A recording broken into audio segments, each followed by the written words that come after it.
Good. Can't complain. Busy schedule today? Yeah, I'm off today since I was supposed to be on vacation. I let my daughter, she's gonna pop in really quick. Hey, how are Yeah. you? Say hi. Christian. All right, can I Hi, go how are watch a you? movie?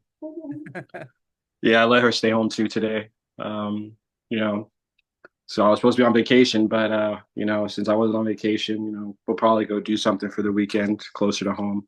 Yeah, so tell us about that story. Where were you supposed to go? Uh, hey, go to the room. Okay, go ahead. Go ahead.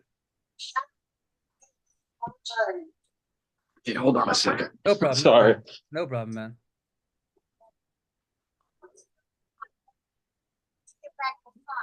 All right. So I was supposed to go to Las Vegas Mm-hmm. yesterday morning. I was being inducted into the minor league football Hall of Fame yesterday. Unfortunately, real life hit uh, as far as me being a father, and I had to uh, I had to stay back because the person that I had that was gonna stay with my daughter, they had to have approval from DCS to do so, and the approval didn't come back in time. So had I gone, there was a chance that she could have gotten taken away had I gone without that approval.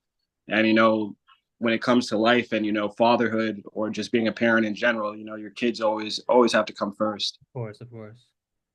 So there was no one else that could have stayed and watched her. There was no one. Not without not without the not without the approval. No. So how does that work? So now you're no longer going to be part of the Hall of Fame? How does that work? So luckily, I talked to the head of the committee, and I talked to the person that had nominated me, and they're gonna induct me next year. Oh, okay. So luckily, given the circumstances, I still can get in next year. It's a bumming feeling, because you get all excited, you see all the congratulations, but at the same time, it still doesn't take away from any of the accomplishments or any of the accolades, even though I'm not really like an individual accolade type of person. But just it doesn't take away mainly from the memories that I was able to make because I played for about 15 years. So You've been playing for 15 years now? yeah, I retired uh, about 3 years ago now. Nice. So because I moved from New York to Indiana, and when we moved here to Indiana, I was gonna I looked at a couple teams. I was gonna play for one team, but the travel and the distance, and my daughter and my stepdaughters, they were getting older. So how I looked at it was that I kind of lived out my dream of what I wanted to do as far as football went, and not wasting my talent. And they had their own things going on, and I never wanted to miss those memories for them or those moments for them. So I was okay and content with retiring and getting to be a father and watch them grow and play and make their own memories. Of course. So what's the plan now as far as work goes? Are you fully retired? Are you gonna get a part-time job? But what's the plan? Oh, well, I mean, how semi-pro works, I mean, you still should probably have a job. So, I work for a company called Mental Health of America, Nice. and I'm a housing navigator. So I help out homeless people and people that have been recently incarcerated, that have been released. I help them find housing so that they're just not sent out on the streets. And for the homeless people, to get them off of the streets and into a home, our company assists them in doing so. Yeah, that sounds like an amazing job because I know that there are a lot more homeless people, especially in New York and California, than the shelters can fit. Yeah. So how what do you do with them? What do you do with them? Well, we meet with them, or they come meet with us. They fill out an application to see if they can get approval first, and then we just go through a process of grants, anything that we can see to help them along the lines. And then after, when the approval comes, we continue to help them after that. We don't just say, okay, well, you have your apartment, good luck. We continue to help them out after that with being their case manager, which is the other part of my job. And we help them excuse me, we help them, you know, make the best decisions, or help guide them along the line so that they don't end up back in a situation where they were before they had communicated with us or applied or made filled out an application with us. Yeah, it sounds like a very, very essential and life-changing job. So I'm assuming that you love this job. Yeah, I mean, I just recently started, so I can't say I've been doing it for a long time. But getting there and seeing what it's about and seeing the things that I'm going to be able to do in the future. They're going to be like, I'm really excited for them, and I think that they will be life changing for somebody, and that's you. For me, I've been in the mental health field or for about the same amount of time I played football, semi-pro football, which is about 14, 15 years. Wow. So, this is just for me, it's another step up to being able to help more people and help people understand that life is going to throw curveballs, life hits hard, but there are people out there that are willing to help you and that want to help you and that understand the things that you could possibly be going through. Mike, did you go to Bayshore High School? Yes, I did. I Class was of 2004. Oh, okay. Because I was wondering why we had so many mutual friends. Because that's why I added you. But I graduated in '07, so you a little bit older than me. So tell us about your football career. So you were on the football team in high school, Yes. and then you were in college. I could not play. So I was on the football team in high school. I played wide receiver in 11th grade, was one of the best wide receivers on the island. Played quarterback in 12th grade, but our team wasn't that great. Unfortunately, the school, I don't want to put it on the coaches because they're not playing, Uh-huh. but there was animosity between our football and basketball team at the time, Uh, and not with the players because we were all friends, the but coaches. like there was a lot of tension there where and I felt like the best or the better athletes played both, and that for some whatever reason was an issue. And then just for our football team, we just didn't have the players. We had 18 players our senior year. We had to bring up some JV guys, um, just in order to be eligible to play a game. Wow. So our season went. We competed as best as we could. But for me, I don't know if I was really too well liked by some of our coaches, or because I wasn't vocal at that time, because I always was and still am to this day. I lead by example. I don't lead by my words because not everybody's words are true, and Were you the you have. captain? Were you? Were Yeah. you? Oh, yeah. Um and I was the captain, the quarterback, but I was just a lead by example type person. I didn't need to get vocal because I let my play do the talking for me, and I've always been that way. And so we went. I want to say 3-5. That came and went. I lost a lot of college. I lost some college scouts because of the fact that I didn't play wide receiver in 12th grade, because that's what I was being scouted for. So I wound up going to Nassau Community College, Nice. um, because their football program at that time, being a junior college, was a powerhouse. And when I went to go take my physical, they said that I unfortunately had to go see my regular doctor because I had some fluid in my ear that could have prevented me. If I took too many hits, it could have taken away my hearing out of my right ear. Really? Yeah, That was from and football. from football. I don't know what it was. I don't know the where the center of it came from, but that was just what was happening. And yeah, if I took too many hits into the head, they said I could lose my hearing. Wow.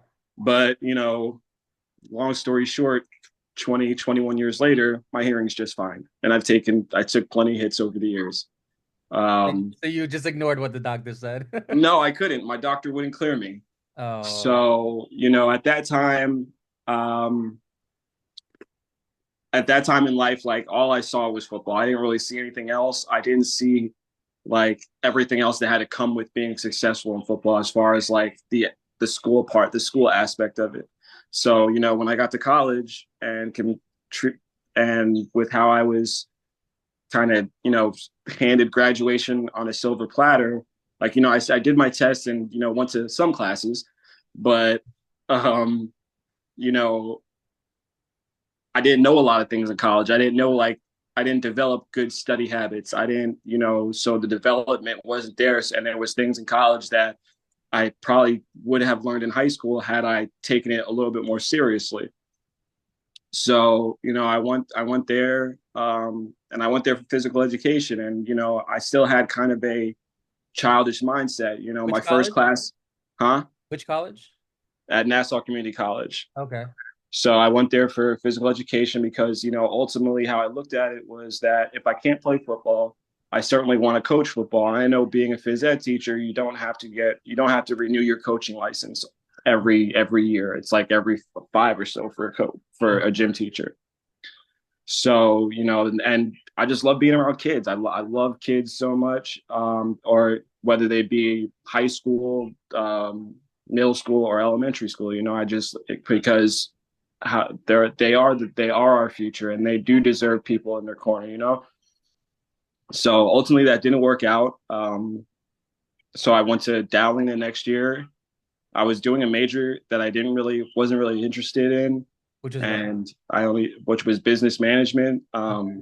So I just didn't put my all into. I didn't really put my all into college, and so I was just like, maybe just college isn't for me. Not college isn't for everybody. Oh.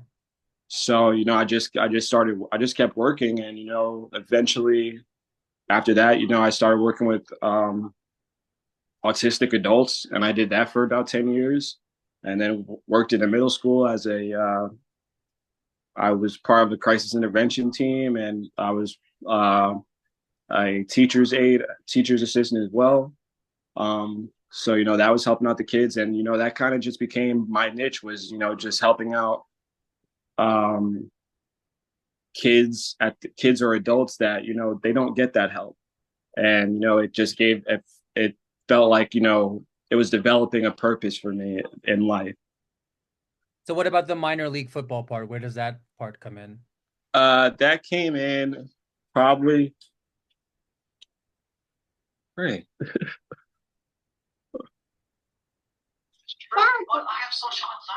All right, that's loud. That's too loud. I'm doing a video. Go on. Okay, go watch Lilo or Stitch. Go ahead.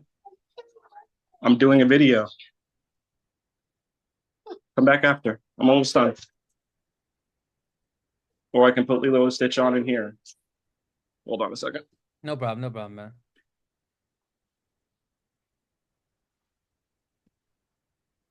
Do you want me to warm those up?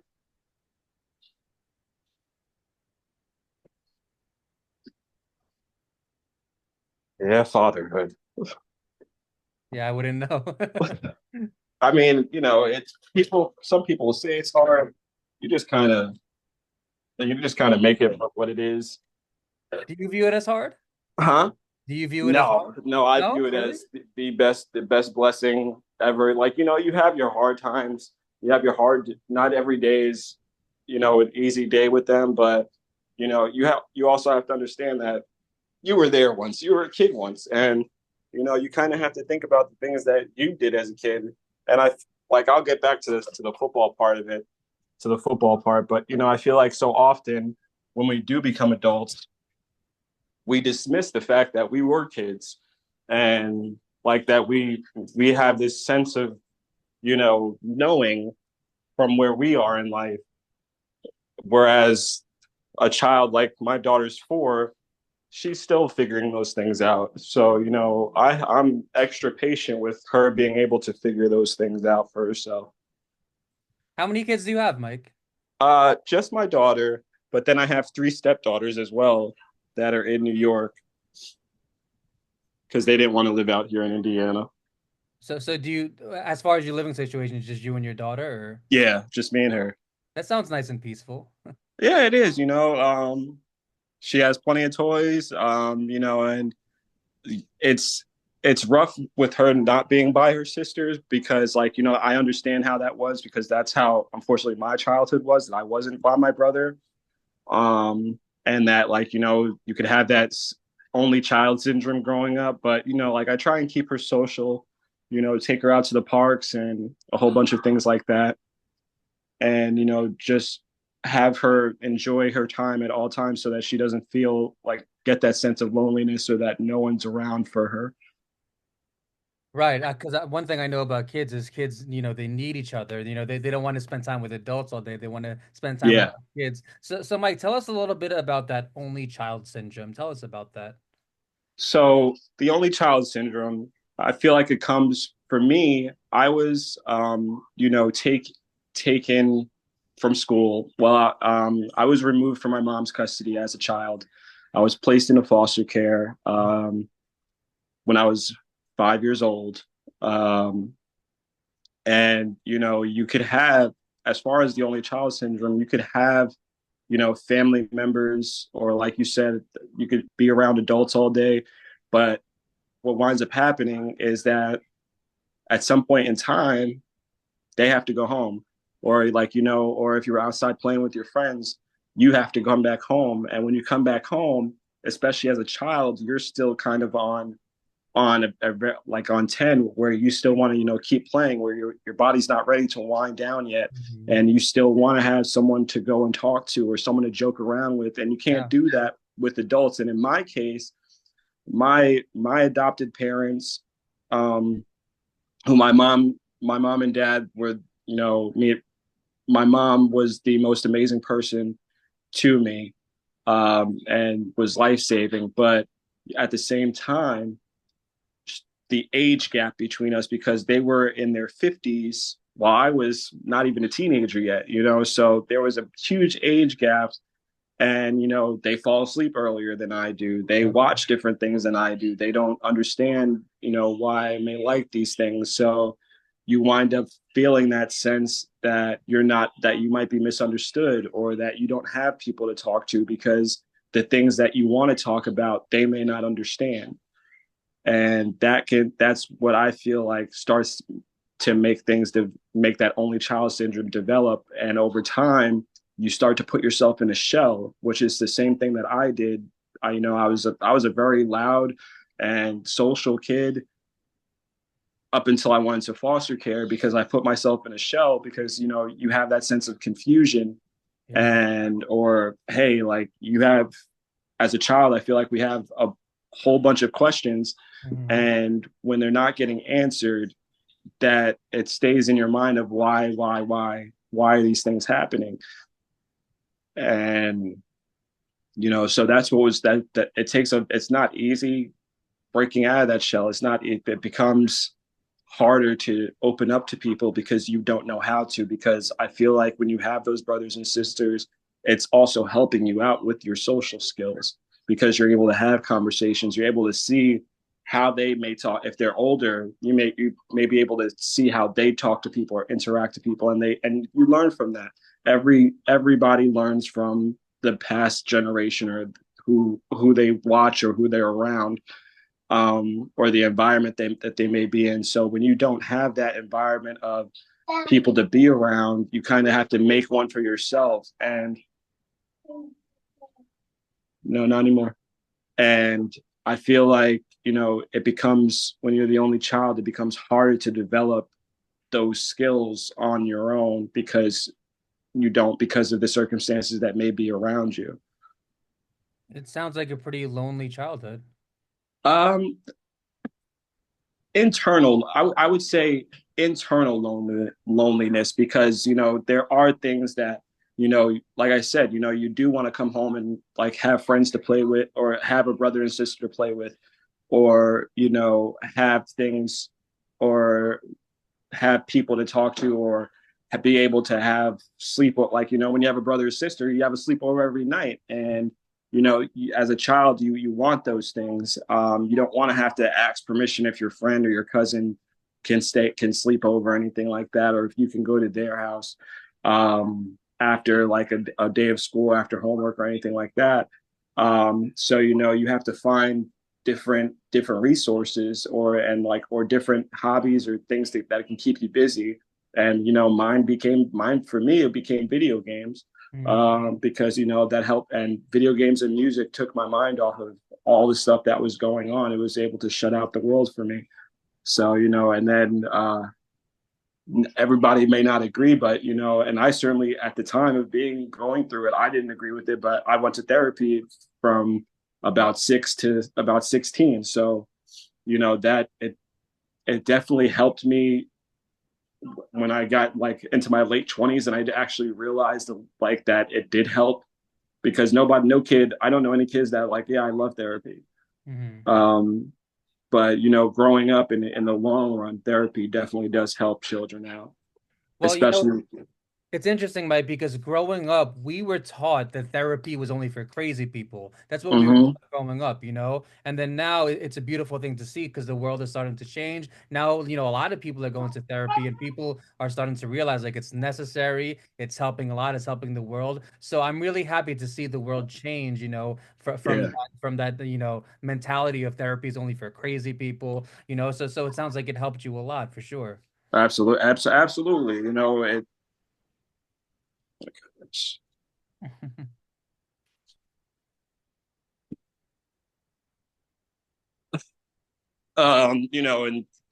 therapy for me, like I said, like it comes back in the long run. And it came back in about my 20s, like almost close to early, like my mid 20s, close to my early 30s, that it helped me realize that, you know, and it so often gets overlooked, that that I've been through a lot. I've been through a lot of things, and here I am still standing, still trying to progress, still trying to move forward, and to just, have an appreciation for it, because not everybody can handle the situation the same way that I did. Not everybody can excel the same way that I excelled as a kid, whether it been through sports or whether it been through friends.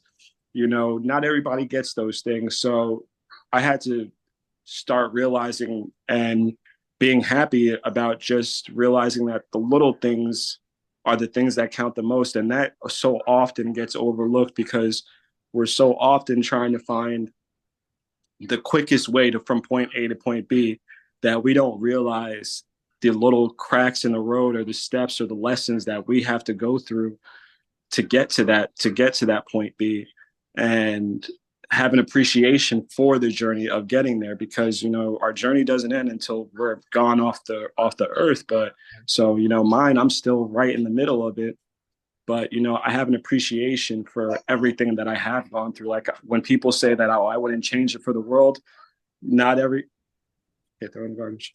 Not everybody, not everybody really means that, because they wish that they'll come back later and say, I wish I could have done something differently. Yeah, yeah. For me, I don't know if I would have done things differently, because I don't know where my life would have ended up if I did things differently. Like, and everything truly does happen for a reason, but you have to appreciate the reasons of those things happening, whether they're both good and bad.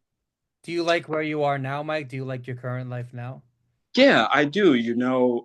Am- is it perfect? No. Am I still, but at the same time, I'm still open to learning and understanding why things are the way they are, or, understanding that if something doesn't go my way, that, it doesn't mean that it's the end of the world. It doesn't mean that, like, I wasn't good enough for that position. It just means possibly that there's something else in store for me.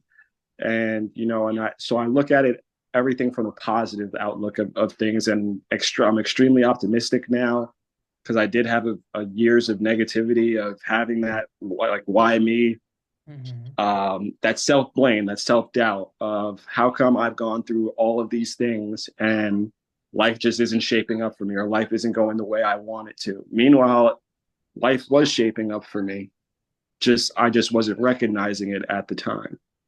And how did you go from that, self-blame to, where you are now? How did you shift how did you get from point A to point B?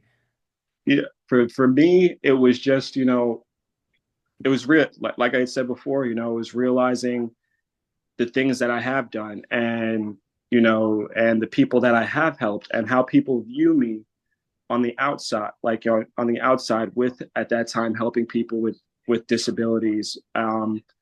You know, being a football player, and overcoming, that I lived in bad neighborhoods and still made it out, while some of those same people that I lived in those neighborhoods with were in jail or even possibly killed or dead.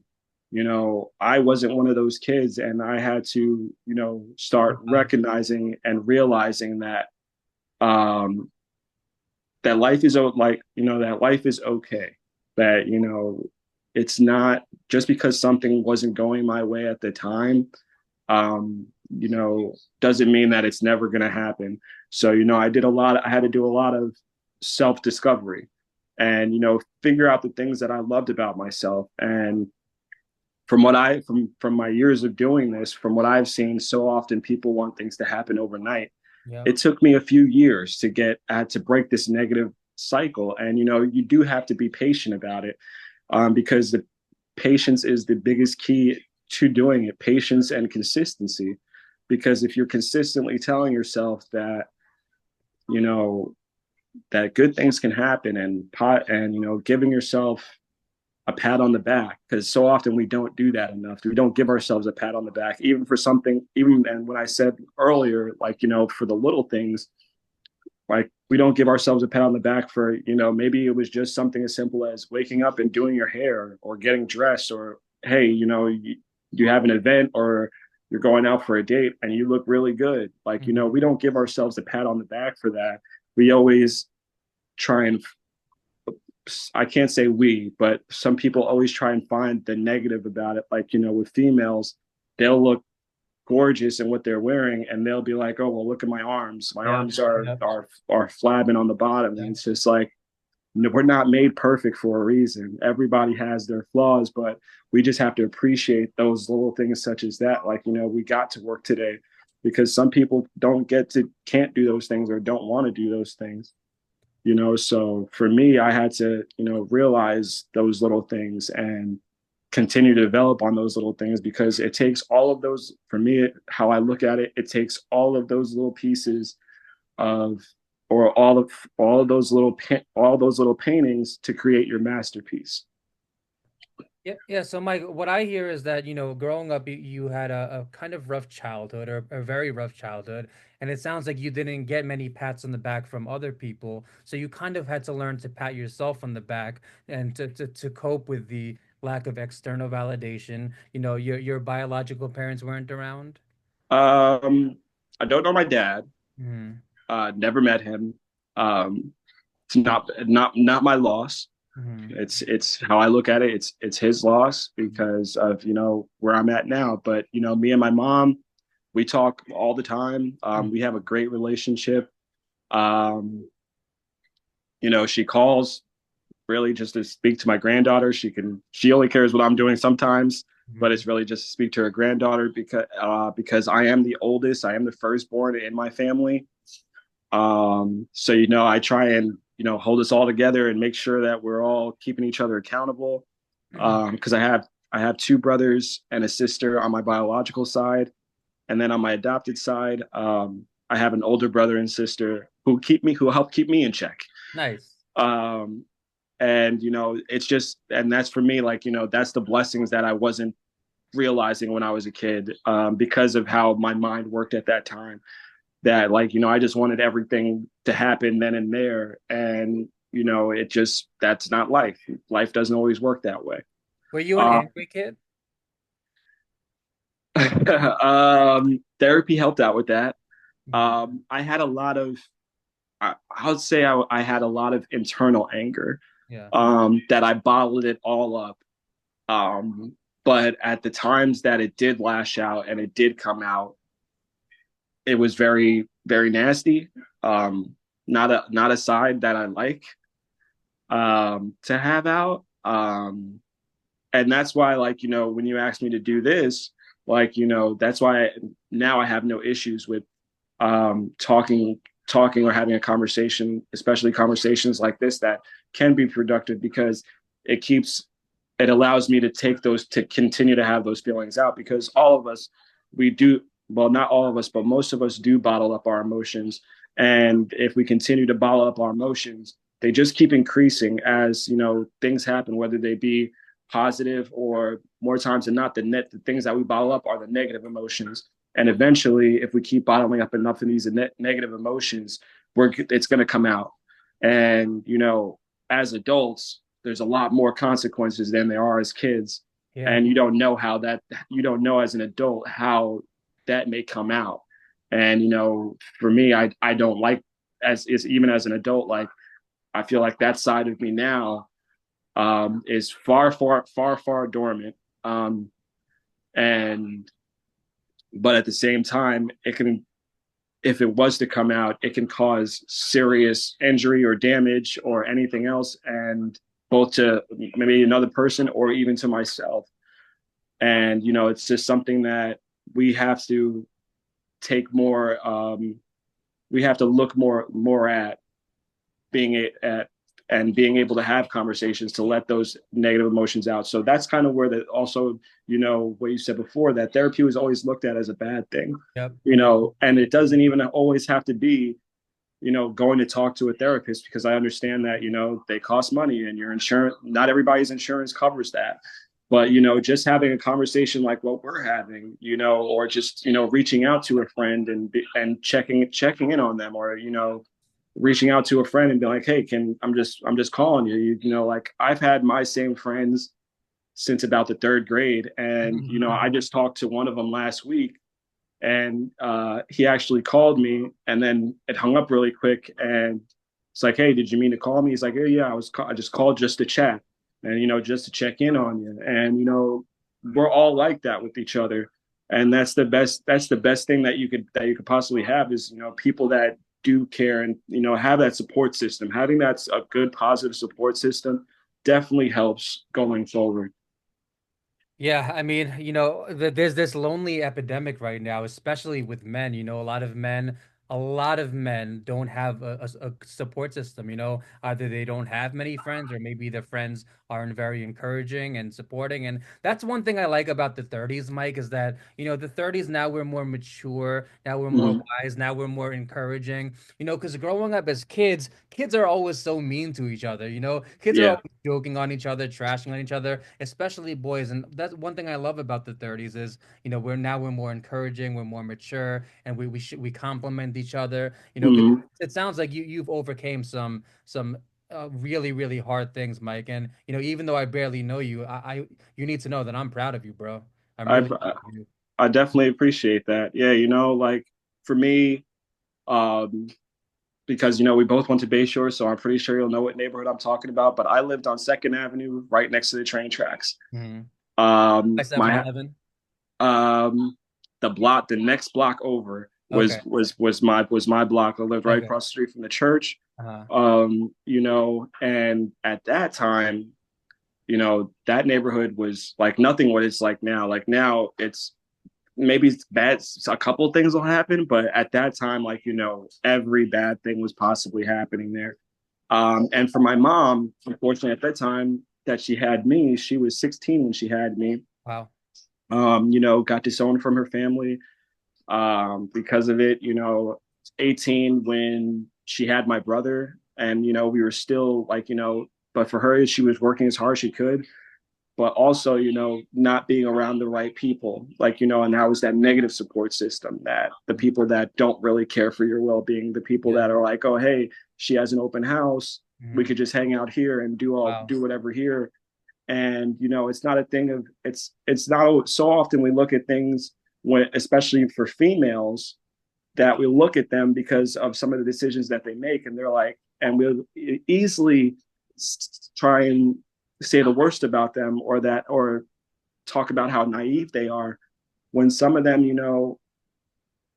we as men don't want to admit that we make those things happen. We put stuff into their brains, or say we know the things to say to them to make them feel a certain way. And when someone has nobody, especially a female, because they because most females do young females do want to have people around them, not necessarily in a relationship, but just want to have people around them because they don't want to feel that loneliness. So for my mom, I feel like, she needed people, any type of support system she can get. She had two kids in a really bad neighborhood and, wanted to make the best, absolute best of it. Unfortunately for her, those people weren't the greatest for her. And, a lot of them were in and out of jail or gang members or, I've seen things that, other kids don't need to see. Like, I've seen people get shot at it Wow. before the age of 5. I Wow. believe I was about 3 years old. Wow. And in my own house at that.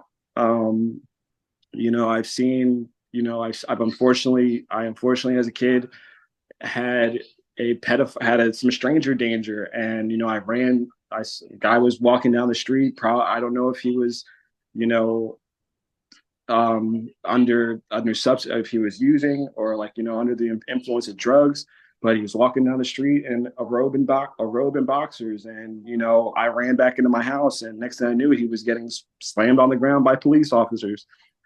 It just it was a very scary time, and it made me not really want to go outside the house.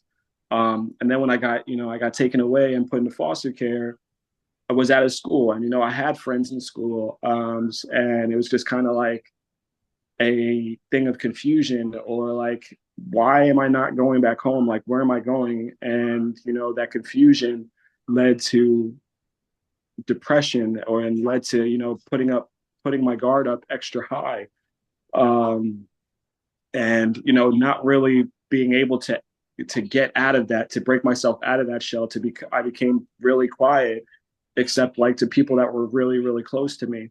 Like and then luckily I got out of that house, and they brought me to the family that would later adopt me, and my mom was a grandma at that time. Like, me and my cousin were the same age. We graduated together. Mhm. Um, and we're more of like brothers rather than cousins. And, like, we have a really good relationship now. So, there was a lot of kids around, but, I was just kind of different. And, being in foster care and being a part of the system, a lot of the things that they got to do, I wasn't allowed to do it because we had to have permission from, in New York, it's called CPS.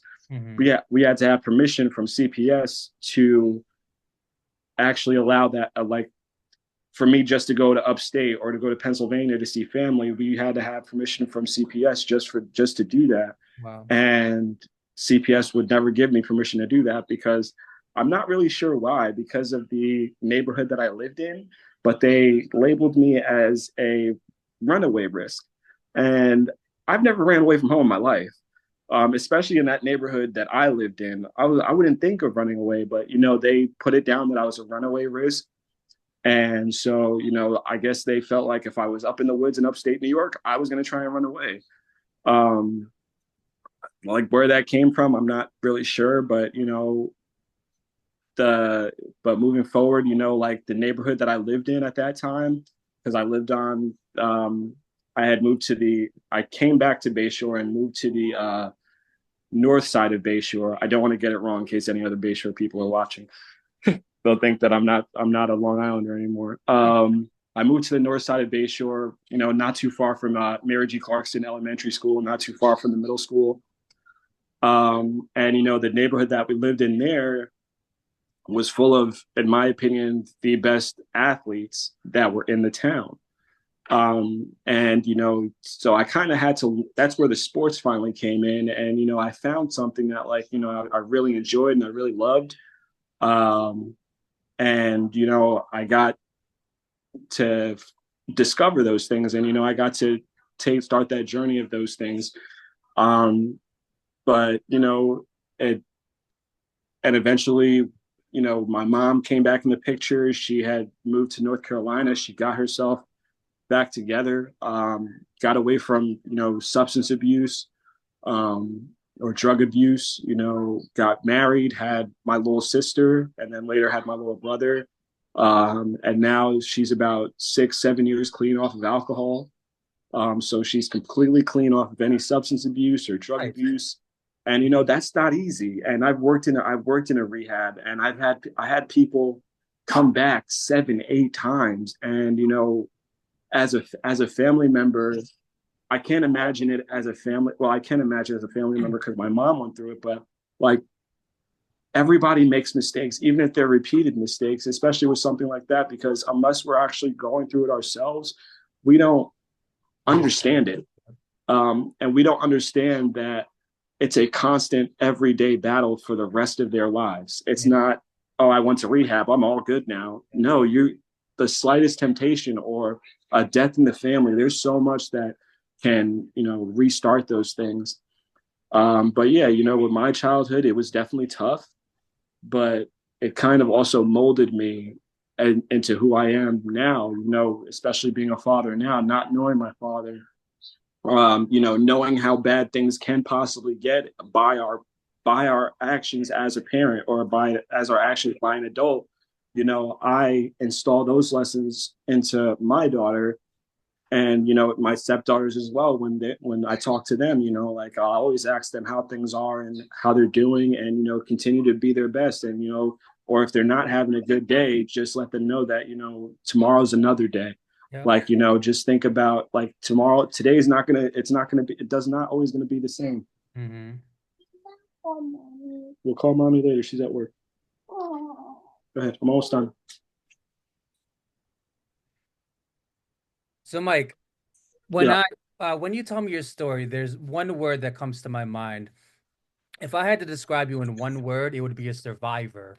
You sound Yeah. like a survivor to me. You survived a very rough childhood, and you came out, very cordial. As far as I know, you came out very responsible, very cordial, and you it seems like you have a great relationship with your daughters. And Mike, one thing is that I noticed about this generation, and I'm noticing it in you right now, is that you broke the cycle. You broke Mm-hmm. the cycle of neglectful father, and that is, if there's one thing in life that someone should be proud of, it's breaking a cycle. It's breaking a generational cycle and generational trauma. And you should absolutely be proud of that, bro, that you broke Absolutely. the cycle. I appreciate that, and I am, and I do look at that, and that's what life for me, how I look at it, life is about that, breaking cycles or breaking down barriers. Just because your parents did something a certain way doesn't mean that you have to do them the same way. Like what how I look at it as being a parent now. Like was my was my dad always the best to me? No. Like my adopted dad, he wasn't. Me and him didn't have the best relationship, but I'm still able to take some of the lessons that he did give me, or like some of the things that he did give me.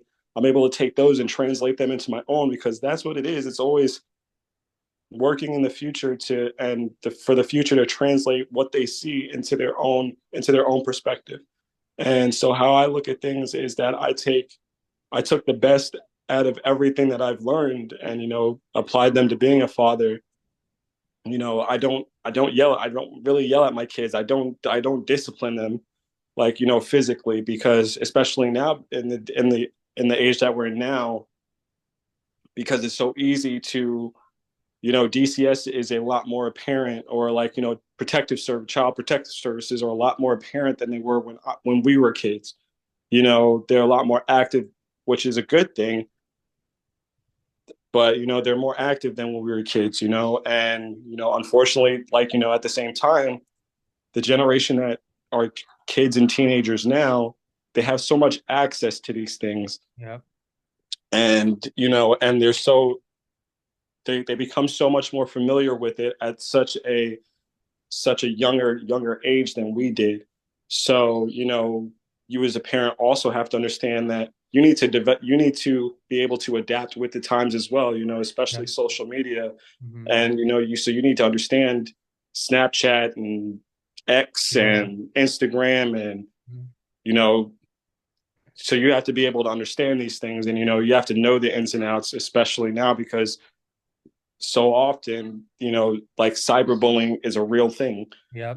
Whereas when we were kids and it was first starting, you would talk stuff on behind the keyboard, but it wouldn't have any effect on you. But now, like, it has serious long-term effects. And sometimes, if it's enough people, even though like they say the trends last 2 weeks, but they don't understand the mental toll that it may take on a person, Yep. especially a fragile teenager that may be lonely already or may be going through family issues. Because unless we really talk to those people, and this was a part of something that I had to take from my experience, that unless people really talk to me and understood the things that I went through, that we don't know what a person may be going through. Like, I may be talking, we may have talked in high school or anything like that.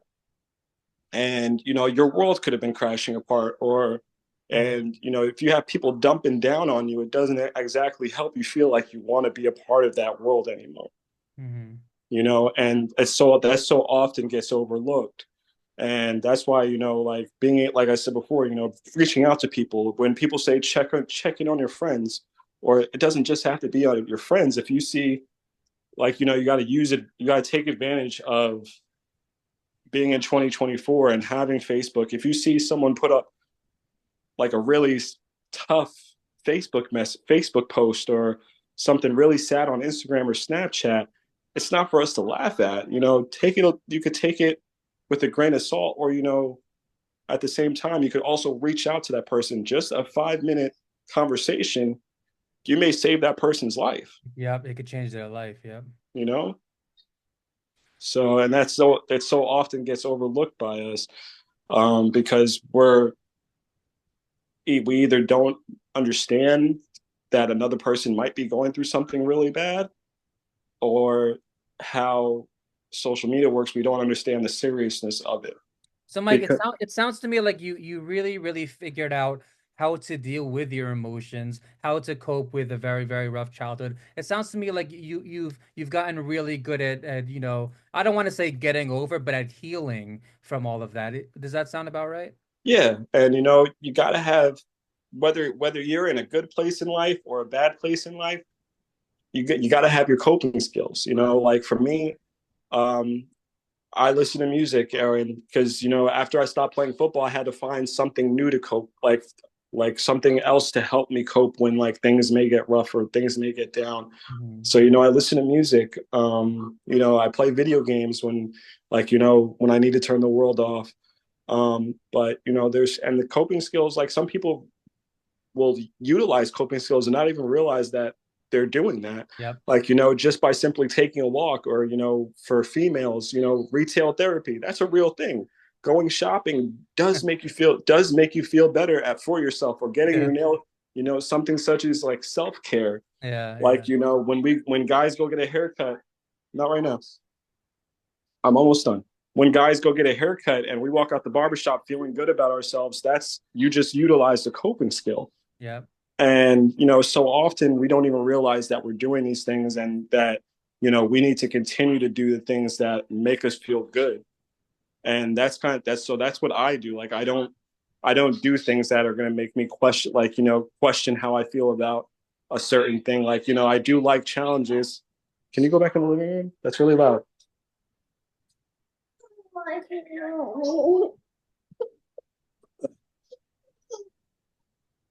Okay. Why would you get Imagine that? a man who plays football like challenges. Yeah, I can't hold you. Let me finish this. I'm almost done.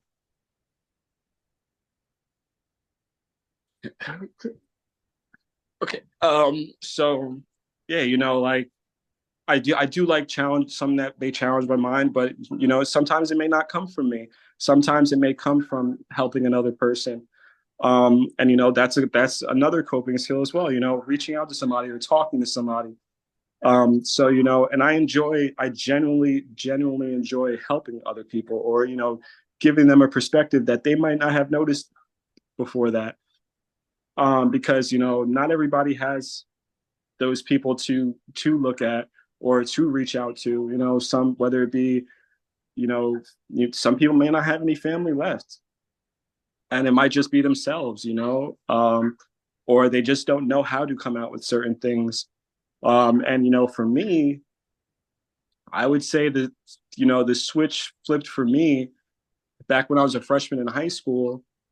Um, or it started to switch, Uh, and we had our freshman awareness weekend, yeah. and that was the first time that you know okay, hold on. That was the first time that I actually opened up to my entire grade level of Oh, you what. went up Well, to the stage. yeah, yeah, and well, for us it was in the little gym.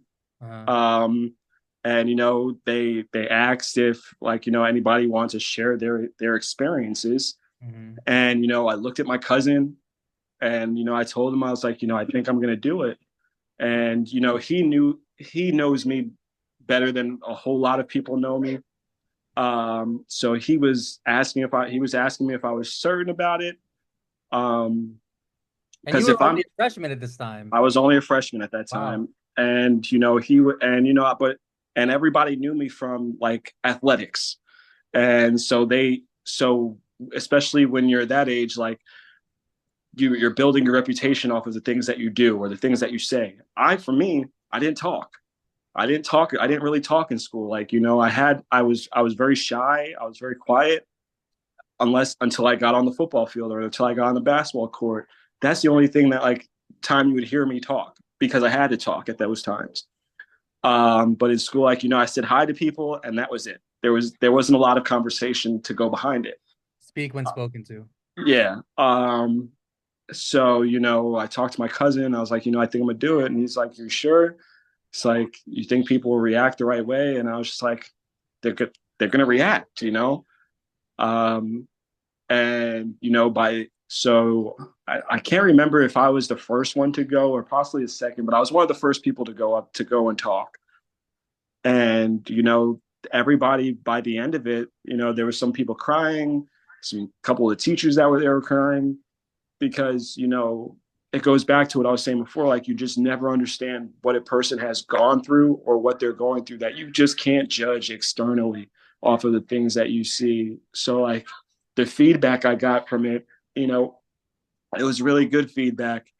Some people thought that I was going through life spoon fed ability and friends, not understanding the hardships that I actually had gone through, and that, like, I'm still here standing, and still here trying to be better. And being willing to share at that time about about the things I had gone through, and the things I saw in the situation, that was an actual reality to me, rather than them having to continue to go off of their own thoughts or their own feelings of what they thought my life may have been like. You never know what someone's going through, but you must have felt incredible after you gave that. You must have felt incredible after, no? Yeah, absolutely. And I would still do it to this day. I did it a little bit while we've been talking. I because some people do need to hear it, and some people do need to understand that they're not the only ones that you know go through things. That there's always someone out there that can possibly relate to what you're going through. And that's why I'm willing to, Mhm. always give my testimony about my childhood, because one, it raises awareness that, things happen in life, and that you may be in a really bad situation, or, for kids that are in the system, um, that yes, the system is very tough. It's very unfair. And we don't always get to end up in a good spot. We don't get to pick where we get to go. But at the same time, it doesn't have to mean that that's the person that we have to be. We can always develop and become the person. We can become the person that we want to be, rather than becoming a product of our environment that's around us. Like when I worked in the rehab center, that's in town over here where I live. Mhm. I gave my testimony maybe 7, 8 times, because even though I never had been an addict or a user or anything like that. My mom was, and there was things that were relatable to the things for them to be able to understand. Um, you know, because even though I didn't use, I saw somebody using as a child, and being a child, I lost that person because of their using. You know, so it's being able to give that story. It's very relieving, and it still brings emotions because because it's real, and it's not something that I can make up. It would be too far fetched to make up all of this stuff. Um, but at the same time, I know that it's not over. I'm 38. I'll be 39 in June. And I know that there's still more to come, whether it be both good, whether it be good or bad. And it's just adding another chapter to the story. So, Mike, another word comes to my mind, which is an anomaly. You sound like an anomaly to me because based on how rough your childhood was, you should be either an addict or in jail or dead. So to me, it's Mm-hmm. like, I'm trying to figure out how did someone with such a rough childhood and that's been through so much not end up an addict or jail or dead? How did you not end up going that route? Well, first I would say, by the grace of God, Yeah, that that's first. And then more importantly, it was, hold on a second. no problem, man. Well, I had just put you on the couch and you got off. So please don't, if you're gonna sit on the couch, just sit on the couch.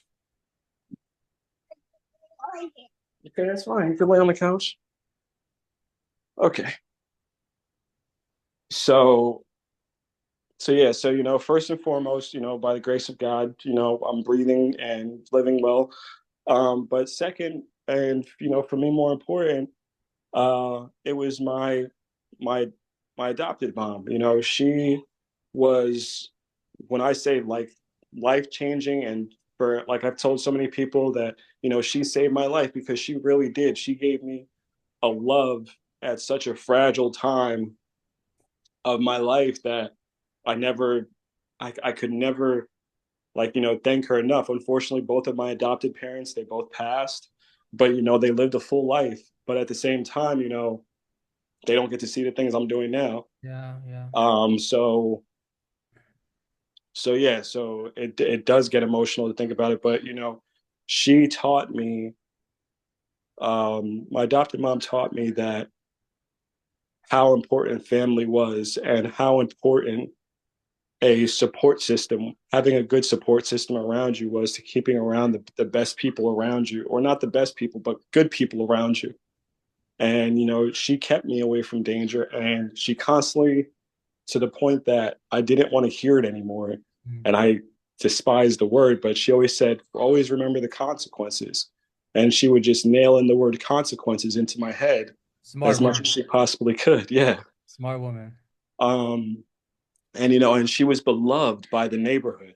Like I would have friends from the neighborhood. Oh, hey, your mom's cooking, and our house was not always inside the house, but outside the house. It was always open to the kids in the neighborhood. Like we had our bus stop right in front of my house, Hmm. and if kids needed a drink, or if any of my friends wanted to actually come in the house and hang out, like she allowed those things and was nice to everybody in the neighborhood, waved at everybody in the neighborhood. And so like I said in the beginning, like we feed off of that. We see these things, and those are the things that I was beginning to learn. And that you don't have to be upset. You don't have, because things are going to happen that's going to make you upset. Like if you have to cry, by all means you can do that. Like you're allowed to feel emotion, and it doesn't always have to be hidden. And becoming an adult and looking back on that, that's what my mom was able to show me, that like even with all the emotion that I may have, or whether it be positive emotion or negative emotion, I can always put it out there and talk about it, because she would always want to talk to me. And so I give a lot of it to her. And then a lot of it, the other part of it, um it's like I don't want to say it's a small part, because sports became sports is a big part of my life. But the small part of it was getting to meet so many different people because of sports. getting to and for me not knowing my father, I have father figures. I had father figures, like I had my friend Chris's dad, who was one of our AAU coaches, and all took us all over the place. I had my other friend Michael's dad, rest in peace. He took us all over the place and coached us all over the place. I had my friend Robert and Andre Talbert's dad taking us and coaching us all over the place. So I had these supportive dads that wanted to see us all succeed. And, and for us, for all the kids, it always brought us together, and that we always will have a unity and a bond that, is still to this day still active. And it's something that doesn't change regardless of where we may live, how old we may be. We could still talk tomorrow, like no time has passed at all. So it's just being able to take a realization of that, and understanding that for me, not everybody makes it out of my situation, so I am truly blessed, and that I have to do something with this blessing. Yeah, and now it makes perfect sense why you love kids because you what you're what I think that what the reason why is because you don't want other kids to go through what you went through, and you are absolutely in the position to be helping kids, especially young boys, because you know what it feels like to have a rough childhood. You know what it feels like to have neglectful parents. You know what it feels like to be bullied and all this. And I think that you are meant to work with kids, especially with boys who had rough childhoods and maybe who were in foster care because you were in the position. So you know exactly what it feels like. And I would imagine that a lot of those kids look up to you. Yeah. You're a very likable guy. And I would imagine a lot of them look at you maybe as a father figure. Hmm. And that's all I try to do. Even because of the fact that I know how it feels like, I know I won't ever say that I know exactly what's going on in their mind, because none of us do, they're open to sharing that. Hmm. But it's just helping them, or just by sticking by their side, or just something as simple as saying hi, or hey, you're doing really good. Having that positive reinforcement for them, it helps develop that, not only themselves, but it helps develop them for the future. Because a lot of those kids that are in foster care or have troubled childhoods, they don't have that. They don't get that positive reinforcement, or those positive accolades, or just that positive message from somebody. Yeah. And so it just becomes negatives on top of negatives, you know or it just becomes us looking at, like, families at the mall, or families going around, and like, wow, I would really like that. Mm. So I never want a kid to have to feel like they have to go through things by themselves. So, like, I'll always make myself available, for me being out here, and even when I was out there, like, any kids that were football players, or, wanted to be better football players, I would offer to train them for no, and like, I feel like helping out the younger generation, I don't need them to pay me for that. Yeah. Because, so often, like, when you're training somebody, it automatically comes, well, how much do you pay? Or how much do I pay? Or, like, what's the cost? And for me, it's like, why would I ask you to pay to help the younger generation? Like, it's something that, those father figures of mine helped install in me, like that they're dropping these gems to me, and, taking time out of their day to volunteer their time to see us be better. So why can't we do the same thing? And that's how I look at it now. Like, any kid that wants to have any assistance, like, with football or basketball, or, just want to talk to and, hang out with, I would always be open to that. I wouldn't say no to them, because just like adults, having that quick conversation for 5 minutes, the teenagers, and especially the teenagers, having that could possibly save them from whatever world they may be going, or whatever they may be going through, because it's a lot. I don't want to say it's a lot worse, but it's probably worse than what an adult might be going through. Yeah, and the thing about kids is, in my philosophy is that there's no kid that deserves to suffer. I mean, there might be some adults that deserve to suffer, but I don't think there are any kids, because they're just kids. They're product of their environment. Even if they are committing horrible crimes, at the end of the day, their brains aren't fully developed, and they Exactly. probably got it from their parents or the lack thereof. So there's really no such thing as a kid that deserves any sort of suffering or any sort of pain. And Mike, I would imagine that maybe you have some resentment in your heart still, or have you completely washed that resentment out? Um, Resentment as far as what? I don't know, maybe towards people in your past, maybe towards your parents. No, no, no. No resentment, Um, being a guy or a male, and most of us, had that. And when there's an absent father, most of us do have that resentment, or we'll talk about, well, not talk about it, because not a lot of people. I haven't met a lot of um, people that had absent fathers want to talk about their absent father. Yeah, they're embarrassed. Um, you know, so so the thoughts that we have are like, man, like what would happen if I ever saw him? Would I, and I've seen people like, oh, I'd punch him in the face, Yeah, or I've heard that many times. or F that guy, or I don't need him, I'm better than him. For me, it's simply I don't have any animosity towards him because I didn't know the whole story about, why he was. There's always a reason of why you weren't there. Yep, yep. And, having an understanding of why a person wasn't there, and then you to take your decisions or your choices from there. Um, I found out that, he was 15. So, he was a year younger than my mom. Um, he has seen me before when I was a baby, but, at the same time, he, after that, like, there was really nothing after that. And, so just how I look at it now is, I just look at it that I don't resent him. I don't hate him, um, because of being able to go through that. It also helped mold me into the father that I am. Yeah. Um, Mhm. so, and when it comes to him, I just look at it as you just missed out.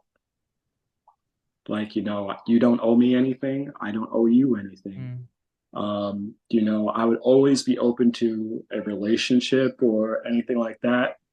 But at the same time, I also understand where I am in life, that like I made it this far without you. So if someone does want to be a part of your life, they have to be willing to understand that you did certain things without them, and that things aren't going to be a certain type of way that they may be expecting, or that you may be expecting, because you guys don't have that common ground together. And so last year, I'll put this out there. I have talked to my dad. We had two conversations, I want to say. Um, but at the same time, this was last year, and I've never talked to him before that. I had family from my biological side reach out to me, and they were able to pinpoint it down as to getting us on the phone together, because they wanted it to happen. But he had said something, um, about my mom that I didn't really like too much. Mm. Whereas he had said, well, she was young and messing around, so like, I'm not really sure if you're mine. Uh, Me and him do. I have seen a picture of him. Me and him do look alike. I look a lot better, um, at the same time, even if that was the case, that was happening, that was 30 something years ago at this point. Mm. Like, and I'm trying to reach out to you now to develop a sense of communication to where even if you happen not to be my dad, you'd still be family. We could still have some type of communication. And so by him saying, "Oh, maybe we should take a DNA test," I'm 30. At that point, I was like, I'm 37. I'm not. It's not that serious. It's not that deep to me that I need to do that. That I'm reaching out to you. That I've jumped through hoops to find out who you were, and this is the response that you're giving me. So you know what? I'm okay. I'm all good. What is the response that you would have liked to hear?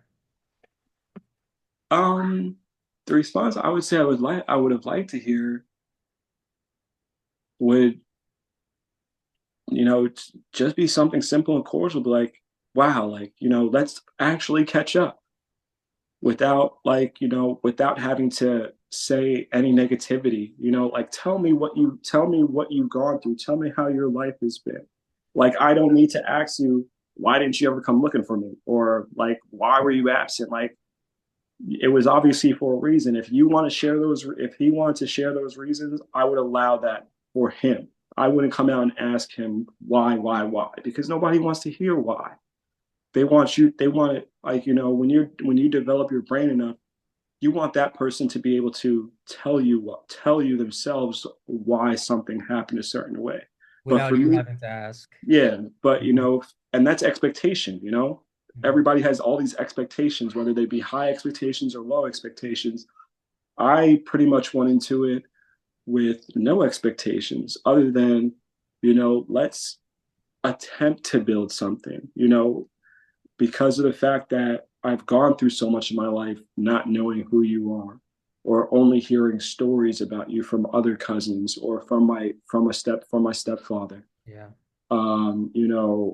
Like, let me tell you, how where I am in life, the things I've done in life. And you can tell me the same. Like, tell me if I have any brothers or sisters, like, possibly, and if it gets to that certain point, like, let's possibly meet in person. Yeah. Do you know where he is? Oh, I want to say he's in Florida.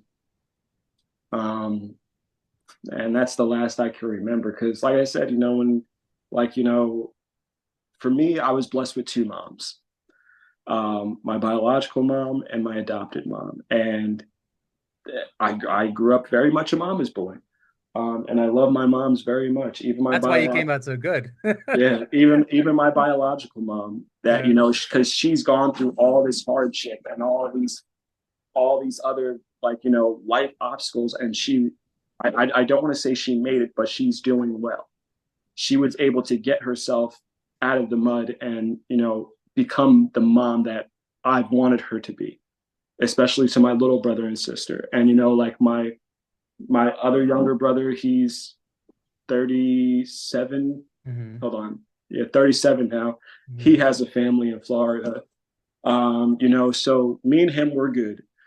But, it was my little brother and sister that, like, I wanted my mom to be a really good mom for, and, like, make sure that the things that me and my brother went through and the things that me and my brother saw, those two never had to see that or go through that. It kind of made my mom a little soft, which I did make fun of her about. But just getting to see that and understanding, like, having understanding that things weren't the same for those two as they were for especially me, because I had it the worst. Huh? There's brownie up there. Chocolate. No, we have to get more cereal. We have to go get milk after this. You still have your Reese's Puff cereal up there. All right, then we'll go get the Oreo cereal later.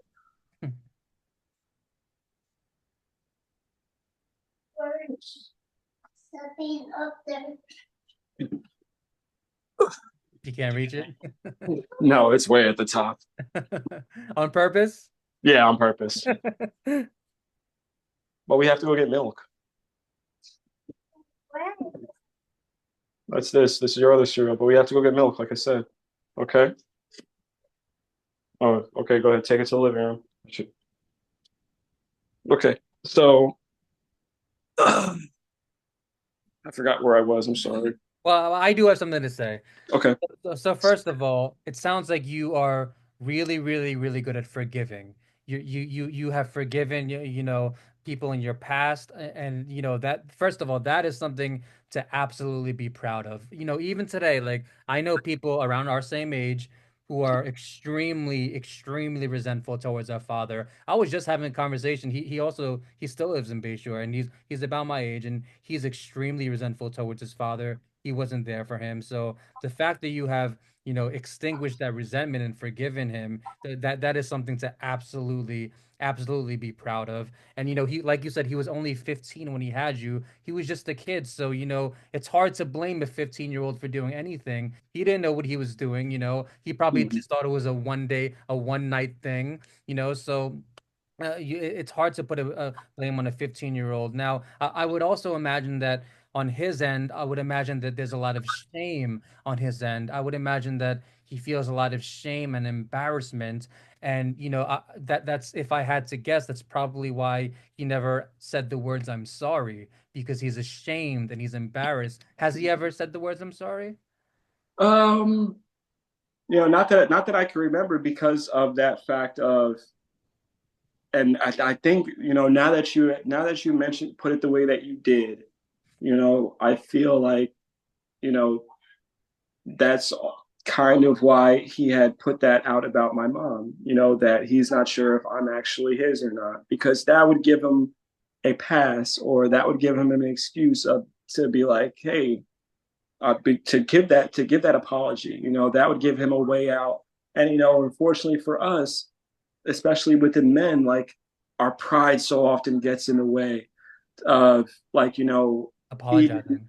and not feeling like, hold on, let me fix it. And feeling like if we say sorry at any point, that we're showing it's a sign of weakness.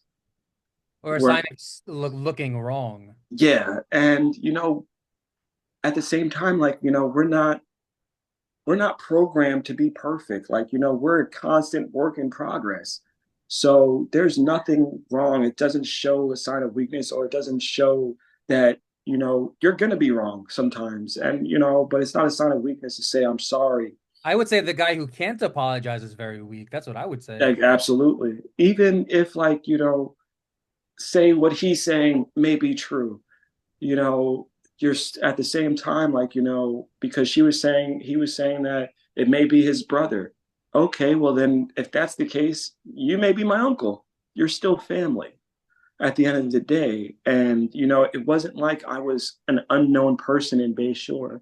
My name was out there. My name was in the newspapers. I had cousins in the school that had talked to me, and you knew of them. I had uncles that you knew of that could easily have found me, because, like, look how easy I found you when certain family members reached out to me. So it's just like, hearing a sorry would have been nice, but I don't think it would have changed. It would have really changed anything, because you just, at the same time with sorries. Yeah, that's some of the food that you put on the floor. There you go. Take it to the living room. At the same time of someone being sorry, like, you don't understand, or, like, so often people will judge that sorry, and be like, oh well, that wasn't genuine, or they'll spend more time, like, thinking about, like, how you said the sorry rather than the fact that you just said it.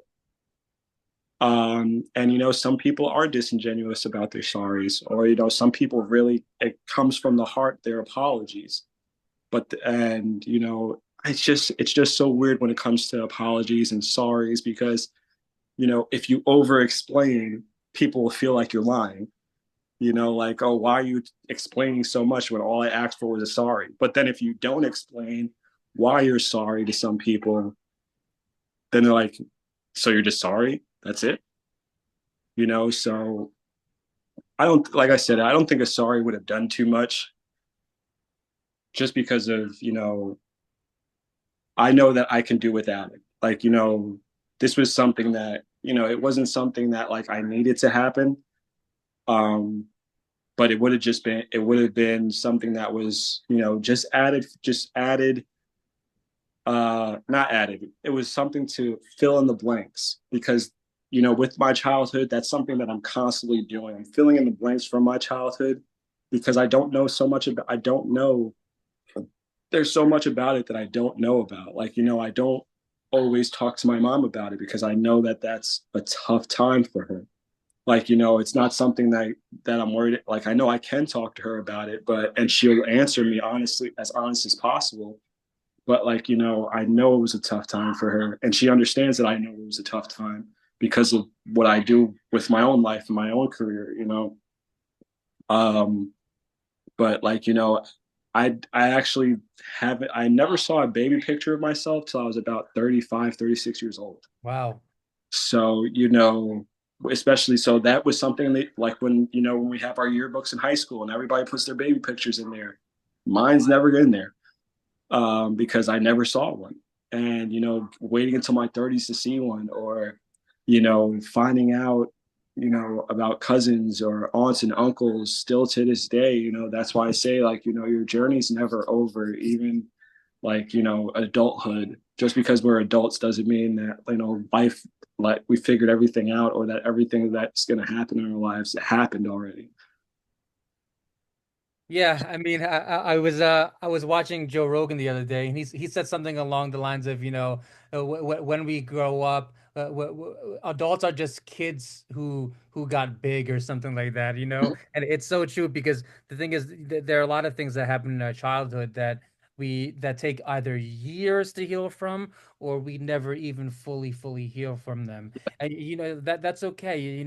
I think that a takeaway is that we don't have to be 100% healed. When you really think about it, right? You can be 80% healed, you can be 90% healed. We don't have to be 100% healed. It Mhm. would be nice to be, but we don't have to be. You know what I'm saying, man? Yeah, yeah, absolutely. And I would say with that, because I don't think any of us ever really get to 100% healed. And if we do, if somehow we do, we are lying to ourselves because there in everybody there is always that one, that small little itty bitty part, even if it's a 0.2% of a part that wishes things might have been different, or that wishes that we may not have gone through that or not have had to react to a situation a certain way. And it's not something that's a regret. It's just something that you would have liked to see gone differently. Or, and that's something to process as you become an adult, as you're getting older. Like, how would I have handled that situation differently? Or what could I have done that, could have made the end of that different? You know, and for us, like I would always say it can get to like 80% or 90% of being healed from from those emotions. And for me, I feel like that's as high as it can go because we always want to have that feeling of empathy or that feeling of sympathy and, knowing what it feels like without feeling that we're better than anybody else because we went through these things. Because, you want to be able to emotionally connect with another person. But if you're 100% healed, some people may not be able to get to that level to that 100%, and it may be frustrating for them or it may become frustrating for you because they're not doing it the way that you may have, I don't like think anybody can be 100% healed. I think that we all have childhood trauma, even if it was something like someone screaming at us, I think that we all have childhood trauma. And I don't think that anybody ever is really truly 100% healed. But I would also imagine that having beautiful kids helped you to heal, yeah, you you know? know for me, I'm a girl dad, like my stepdaughters, they're my daughters, like I have a 16-year-old, her name's, well, I won't put their names out, but I have a 16-year-old, a 12-year-old, and I have a 9-year-old, all girls, very beautiful. My 16-year-old is probably too beautiful. It freaks me out, because she looks like a college student, and so it makes it very scary for a father. But at the same time, it's also just getting to watch her grow, and she's a straight A student. Wow. She's a junior in high school. She's going to be a senior next year, and she's going to be able to go to any college that she wants to in America. She's a softball player. My 12-year-old is, beginning to, well, she's found herself. She's beautiful. She self teaches herself lots of things. Like, when she lived out here, she did jujitsu, and Wow. then she got tired of jujitsu, even though she was really good at it. And self taught herself gymnastics by watching YouTube videos. Nice. So she enjoys doing that, and she does dance. And my 9-year old, she makes, like, she is artistically creative. And like that's her niche, to where like you see it as a young person, or as you see it as an adult, and you're like, wow, like that's something that's really impressive, because as a kid it's just something that like you like doing, but you don't realize where it could possibly take you. Like, she could easily become a costume designer as a child. And so often for us, like, as parents, we don't realize these things. Yep. We try and build them in our image, and not the image that we're watching them, Yep. not the image that we're watching them become or turn into, or watching their personalities grow into the way that they are. Like, so often parents are like, um, well, I want you to do this because I did this. Yep. And some kids are okay with that, but not every kid. And every kid should be allowed to, or let me rephrase that, every parent should allow their kid to go on their own journey, and should Yeah. respect what their journey is. Yes. And for me, like, that's what I'm doing now. Like, for my 4-year old, she's 4. Her personality is coming together. Her social skills are amazing. Like, she loves being around people. She's kind, she's friendly, she plays around, and I'm just here to experience it all. Like, so as a parent, that's the best part of it, being able to experience all of it and take in all of those experiences, because we may not have had those experiences as a kid. Um, and so as an adult, we always say, well, we want to be better than our parents, Yep. but it comes again to our actions. How are we being better than our parents? What are we doing to be better than the last generation? And what are we teaching the next generation so that they're better than us? And so that's what I like. Life is always a learning lesson, and life goes on, the choices that we make in life. And so that's what I install into my kids, is that well, you could choose this or you could choose this, but either way you're going to have my support, because that also goes in with having that strong support system, that no matter what you do, whether it be good or bad, and hopefully more good than bad, Yep. I'm always going to be in your corner. I'm always going to fight for you. I'm always going to defend you, and I'm always going to cheer for you. Yep. Because they, especially now, like with this generation, with how fragile, even whether they're college students, teenagers, elementary kids, preteens, it doesn't matter. Like, their minds, even if like they're almost completely developed or not, their minds, or like there's so much for there's so much fragility that it's easy to break them. Whereas, like, our generation is a little tougher, well, a lot tougher. And like, but it's also because of the things that we didn't have that they do have now, that they see things a certain way, and like, I have to be that. Whereas us, it was, well, magazines or TV. Yep. Like, now, like, social media has taken over to where, oh, I have to look like this, and oh, I have to do this, or I have to be this, I have to learn the new TikTok dance, or I'm not Yep. cool enough. You know, you don't have to do those things, but if you do, as a parent, we should support that. Yep. As far as for me, as long as your clothes are on and you're not doing anything crazy, I'm fine with that. But at the same time, like, I also tell them, enjoy your childhood. Yep. You only get Just one. just enjoy being a kid because these kids are so smart now, Yep. and they're so like, when we were kids, if we were doing the things that kids are, we would just be called nosy. But it's not a thing. I've realized over years that it's not a thing of them being nosy. It's a thing of them wanting to get and learn more information and absorb more information. And parents really need to see that's what they're doing. So don't shoo your kid off if they're near you or asking you a million questions. They're trying to figure things out that at some point in time in life, it's going to come back and possibly help them. Yeah.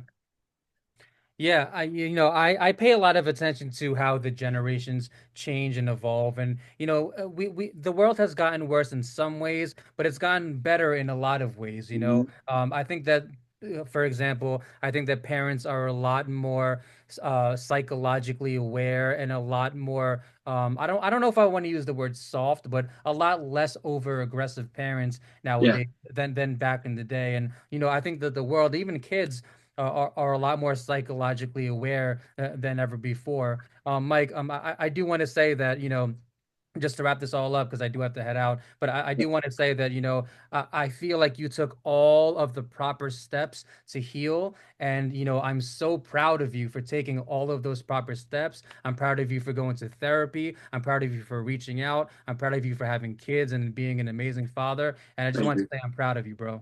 Thank you. I appreciate that.